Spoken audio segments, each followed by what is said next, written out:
सती शिव की कथा। दक्ष प्रजापति की कई पुत्रियां थीं। सभी पुत्रियां गुणवती थीं, पर दक्ष के मन में संतोष नहीं था। वे चाहते थे उनके घर में एक ऐसी पुत्री का जन्म हो जो शक्ति संपन्न हो, सर्वविजयनी हो। दक्ष एक ऐसी पुत्री के लिए तप करने लगे। तप करते करते अधिक दिन बीत गए तो भगवती आद्या ने प्रकट होकर कहा, मैं तुम्हारे तप से प्रसन्न हूँ।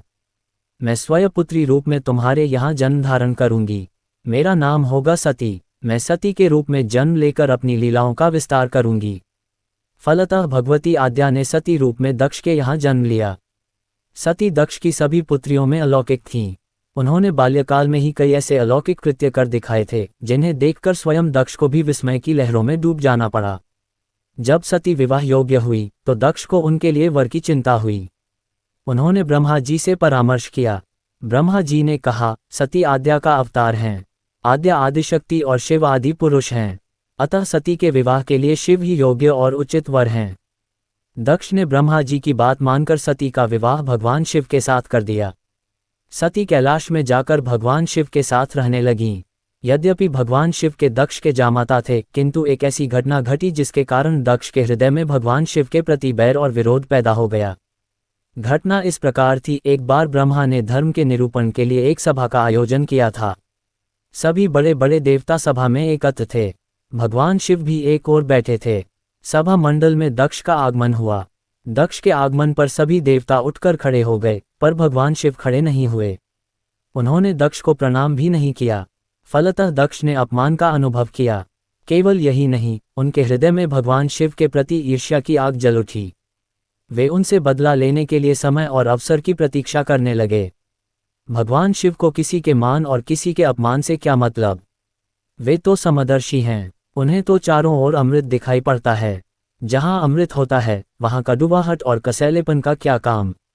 भगवान शिव कैलाश में दिन रात राम राम कहा करते थे। सती के मन में जिज्ञासा उत्पन्न हो उठी। उन्होंने अवसर पाकर भगवान शिव से प्रश्न किया, आप राम राम क्यों कहते हैं? राम कौन है? भगवान शिव ने उत्तर दिया, राम आदि पुरुष हैं, स्वयंभू हैं, मेरे आराध्य हैं। सगुण भी हैं, निर्गुण भी हैं। किंतु सती के कंठ के नीचे बात उतरी नहीं।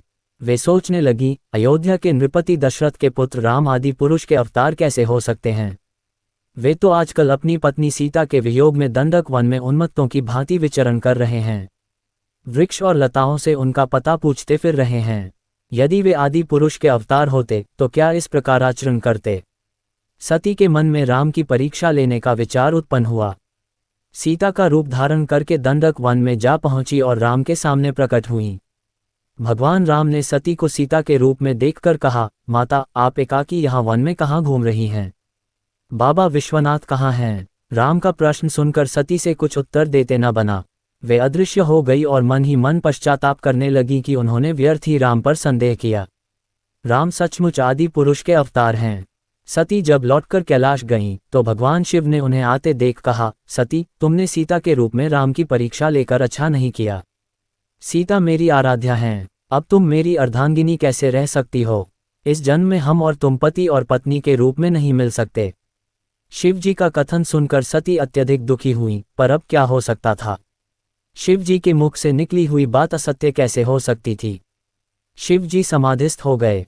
सती दुख और पश्चाताप की लहरों में डूबने उतारने लगीं। उन्हीं दिनों सती के पिता कनखल में बहुत बड़ा यज्ञ कर रहे थे।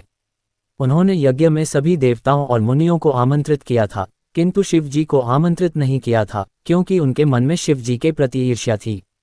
सती को जब ये ज्ञात हुआ कि उसके पिता ने बहुत बड़े यज्ञ की रचना की है, तो उनका मन यज्ञ के समारोह में सम्मिलित होने के लिए बेचैन हो उठा। शिव जी समाधिस्थ थे, अतः वे शिव जी से अनुमति लिए बिना ही वीरभद्र के साथ अपने पिता के घर चली गईं। कहीं कहीं सती के पितृगृह जाने की घटना का वर्णन एक दूसरे रूप में इस प्रकार मिलता है। एक बार सती और शिव कैलाश पर्वत पर बैठे हुए परस्पर वार्तालाप कर रहे थे।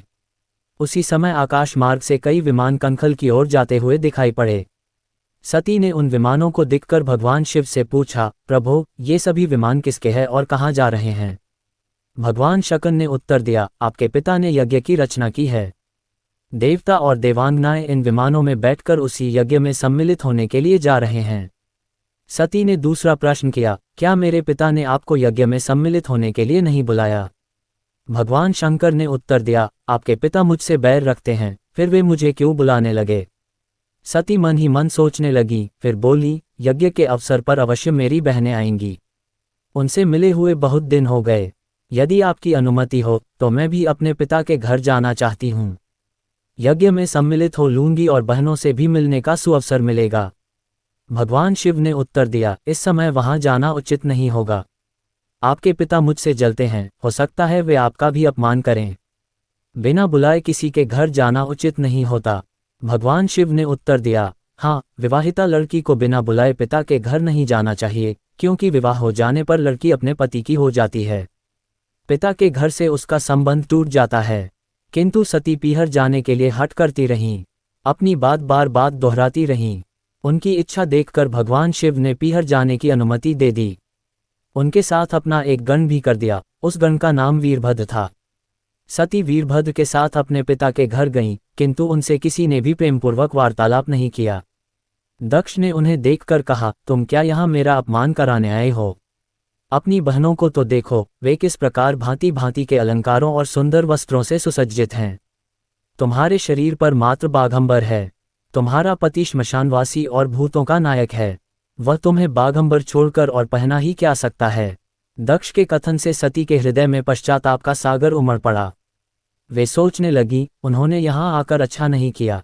भगवान ठीक ही कह रहे थे, बिना बुलाए पिता के घर भी नहीं जाना चाहिए। पर अब क्या हो सकता है? अब तो आ ही गई हूँ।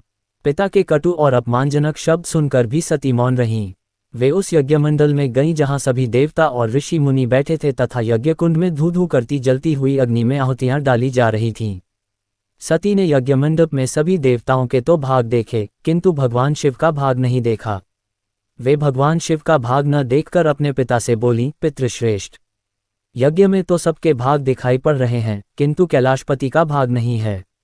आपने उनका भाग क्यों नहीं दिया?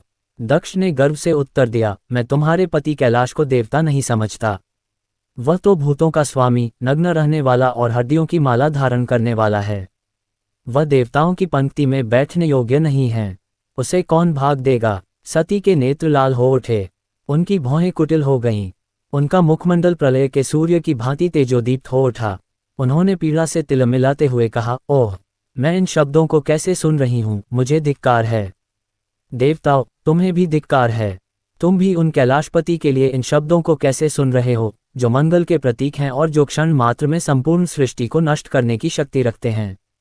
वे मेरे स्वामी हैं। नारी के लिए उसका पति ही स्वर्ग होता है। जो नारी अपने पति के लिए अपमानजनक शब्दों को सुनती है, उसे नरक में जाना पड़ता है। पृथ्वी सुनो, आकाश सुनो और देवताओं, तुम भी सुनो। मेरे पिता ने मेरे स्वामी का अपमान किया है। मैं अब एक क्षण भी जीवित रहना नहीं चाहती। सती अपने कथन को समाप्त करती हुई यज्ञ के कुंड में कूद पड़ी। जलती हुई आहुतियों के साथ उनका शरीर भी जलने लगा। यज्ञ मंडप में खलबली पैदा हो गई, हाहाकार मच गया। देवता उठकर खड़े हो गए। वीरभद्र क्रोध से कांप उठे। वे उछल उछल कर यज्ञ का विध्वंस करने लगे। यज्ञ मंडप में भगदड़ मच गई। देवता और ऋषि मुनि भाग खड़े हुए। वीरभद्र ने देखते ही देखते दक्ष का मस्तक काटकर फेंक दिया। समाचार भगवान शिव के कानों में भी पड़ा। वे प्रचंड आंधी की भांति कनखल जा पहुंचे। सती के जले हुए शरीर को देखकर भगवान शिव ने अपने आप को भूल गए। सती के प्रेम और उनकी भक्ति ने शंकर के मन को व्याकुल कर दिया। उन शंकर के मन को व्याकुल कर दिया जिन्होंने काम पर भी विजय प्राप्त की थी और जो सारी सृष्टि को नष्ट करने की क्षमता रखते थे। वे सती के प्रेम में खो गए, बेसुध हो गए।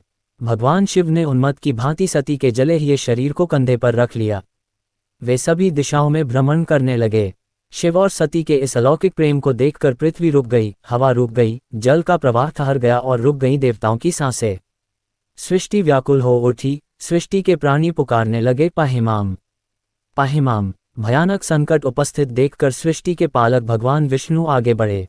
वे भगवान शिव की बेसुधी में अपने चक्र से सती के एक एक अंग को काट काट कर गिराने लगे। धरती पर 51 स्थानों में सती के अंग कट कट कर गिरे। जब सती के सारे अंग कट कर गिर गए तो भगवान शिव पुनः अपने आप में आए। जब वे अपने आप में आए तो पुनः सृष्टि के सारे कार्य चलने लगे। धरती पर जिन 51 स्थानों में सती के अंग कट कट कर गिरे थे, वे ही स्थान आज शक्ति के पीठ स्थान माने जाते हैं। आज भी उन स्थानों में सती का पूजन होता है, उपासना होती है। धन्य था शिव और सती का प्रेम। शिव और सती के प्रेम ने उन्हें अमर बना दिया है, वंदनीय बना दिया है। शिव चालीसा। दोहा। जय गणेश गिरिजासुवन मंगल मूल सुजान, कहत अयोध्यादास तुम देव अभय वरदान। चालीसा। जय गिरिजापति दीनदयाला, सदा करत संतन प्रतिपाला। भाल चंद्रमा सोहत नीके, कानन कुंडल नाग फनीके। अंग गौर शिर गंग बहाए, मुंडमाल तन क्षार लगाए। वस्त्र खाल बाघंबर सोहे, छवि को देखी नाग मन मोहे। मैना मातु की हवे दुलारी, वाम अंग सोहत छवि न्यारी। कर त्रिशूल सोहत छवि भारी, करत सदा शत्रुन क्षयकारी। नंदी गणेश सोहें तहन कैसे, सागर मध्य कमल है जैसे। कार्तिक श्याम और गणराव, या छवि को कही जात न काओ। देवन जब ही जाय पुकारा, तब ही दू ख प्रभु आप निवारा। किया उपद्रव तारक भारी, देवन सब मिली तुम ही जुहारी। तुरत षडानन आप पठायो, लव निमेश महामारी गिरायो। आप जलंधर असुर संहारा, सुयश तुम्हार विदित संसारा। त्रिपुरासुर सन युद्ध मचाए, तब ही कृपा कर लीन बचाए।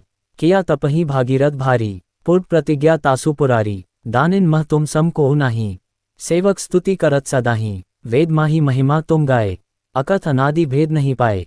प्रगटे उदधि मंथन में ज्वाला, जरत सुरासुर भय विहाला। कीन्ह दया तहन करी सहाय, नीलकंठ तब नाम कहाए। पूजन रामचंद्र जब कीन्हा, जीत के लंक विभीषण दीन्हा। सहस कमल में हो रहे धारी, कीन्ह परीक्षा तबहि त्रिपुरारी। एक कमल प्रभु राखेउ जोई, कमल नयन पूजन च सोई। कठिन भक्ति देखी प्रभु शंकर, भय प्रसन्न दिए इच्छित वर। जय जय जय अनंत अविनाशी, करत कृपा सबके घटवासी। दुष्ट सकल नित मोहि सतावें, भ्रमत रहो मोहे चैन न आवें। त्राही त्राही मैं नाथ पुकारो, यह अवसर मोहि आन उबारो। ले त्रिशूल शत्रुन को मारो, संकट से मोहि आन उबारो। मात पिता भ्राता सब कोई, संकट में पूछत नहीं कोई। स्वामी एक है आस तुम्हारी, आय हरहु मम संकट भारी। धन निर्धन को देत सदाही, जो कोई जांचे सो फल पाही। अस्तुति के ही विधि करो तुम्हारी, क्षमहु नाथ अब चूक हमारी। शंकर हो संकट के नाशन, मंगल कारण विघ्न विनाशन। योगी यति मुनि ध्यान लगावें, शारद नारद शीश नवावें। नमो नमो जय नमः शिवाय, सुर ब्रह्मादिक पार न पाए। जो ये पाठ करे मन लाए, तापर होत हैं शंभु सहाय। रनिया जो कोई हो अधिकारी, पाठ करे सो पावन हारी। पुत्र होन की इच्छा जोई, निश्चय शिव प्रसाद ते ही होई। पंडित त्रयोदशी को लावे, ध्यान पूर्वक होम करावे। त्रयोदशी व्रत करे हमेशा, तन नहीं ताके रहे कलेशा। धूप दीप नैवेद्य चढ़ावे, शंकर सम्मुख पाठ सुनावे। जन जन के पाप नसावे, अंत धाम शिवपुर में पावे। कहें अयोध्यादास आस तुम्हारी, जानी सकल दुख ख हरहु हमारी। दोहा। नित नेम उठी प्रातः ही पाठ करो 40, तुम मेरी मनकामना पूर्ण करो जगदीश। शिव जी की आरती। कर्पूर गौर करुणावतारम संसार सार भुजगेंद्रहार। सदा वसंतम हृदय विंदे भव भवानी सहित नमामि। जय शिव ओंकारा हर ओम शिव ओंकारा, ब्रह्मा विष्णु सदाशिव अधांगी धारा। ओम जय शिव ओंकारा, एकानन चतुरानन पंचानन राजे। हंसासन गरुड़ासन वृषवाहन साजे। ओम जय शिव ओंकारा, दो भुज चारु चतुर्भुज 10 भुज अति सोएं। तीनों रूप निरक्ता त्रिभुवन जन मोएं। ओम जय शिव ओंकारा, अक्षमाला बनमाला रुंडमालाधारी। चंदन मृदमग सोएं भाले शशिधारी। ओम जय शिव ओंकारा, श्वेतांबर पीतांबर बाघांबर अंगें। संकादिक ब्रह्मादिक भूतादिक संगें। ओम जय शिव ओंकारा, कर के मध्य कमर चक्र त्रिशूल धरता। जग करता जग भरता जग संहार करता। ओम जय शिव ओंकारा, ब्रह्मा विष्णु सदाशिव जानत अविवेका। प्रवनाक्षर मध्य ये तीनों एका। ओम जय शिव ओंकारा, काशी में विश्वनाथ विराजत नंदी ब्रह्मचारी। नित उठी भोग लगावत महिमा अति भारी। ओम जय शिव ओंकारा, त्रिगुण शिवजी की आरती जो कोई नर गावें। कहत शिवानंद स्वामी मनवांछित फल पावें। ओम जय शिव ओंकारा, जय शिव ओंकारा हर ओम शिव ओंकारा। ब्रह्मा विष्णु सदाशिव अधांगी धारा। ओम जय शिव ओंकारा, धन धन भोलेनाथ तुम्हारे कौड़ी नहीं खजाने में। 3 लोग बस्ती में बसाए आप बसे वीराने में। जटा जूट के मुकुट शीश पर गले में मुंडन की माला। माथे पर छोटा चंद्रमा कपाल में करके व्याला। जिसे देखकर भय व्यापे सो गले बीच लपटे काला। और तीसरे नेत्र में तेरे महाप्रलय की है ज्वाला। पीने को हर भंग रंग है आग धतुरा खाने का। 3 लोग बस्ती में बसाए आप बसे वीराने में। नाम तुम्हारा है अनेक पर सबसे उत्तत है गंगा। वाही ते शोभा पाई है विरासत सिर पर गंगा। भूत बोतल संग में सोहे ये लश्कर है अति चंगा। 3 लोग के दाता बनकर आप बने क्यों भिखमंगा। अलग मुझे बतलाओ क्या मिलता है अलग जगाने में। ये तो सगुण स्वरूप है, निर्गुण में निर्गुण हो जाए। पल में प्रलय करो रचना, क्षण में नहीं कुछ पुण्य आ पाए। चमड़ा शेर का वस्त्र पुराने बूढ़ा बैल सवारी को, जिस पर तुम्हारी सेवा करती, धन धन शैल कुमारी को। क्या जान क्या देखा इसने नाथ तेरी सरदारी को, सुन तुम्हारी ब्याह की लीला भिखमंगे के गाने में। 3 लोग बस्ती में बसाए, किसी का सुमिरन ध्यान नहीं, तुम अपने ही करते हो जाप। अपने बीच में आप समाये, आप ही आप रहे हो व्याप। हुआ मेरा मन मग्नो बिगड़ी ऐसे नाथ बचाने में। 3 लोग बस्ती में बसाए, कुबेर को धन दिया आपने, दिया इंद्र को इंद्रासन। अपने तन पर खाक रमाए, पहने नागों का भूषण। मुक्ति के दाता होकर मुक्ति तुम्हारे गाहे चरण। देवी सिंह ये नाथ तुम्हारे हित से नित से करो भजन। 3 लोग बस्ती में बसाए।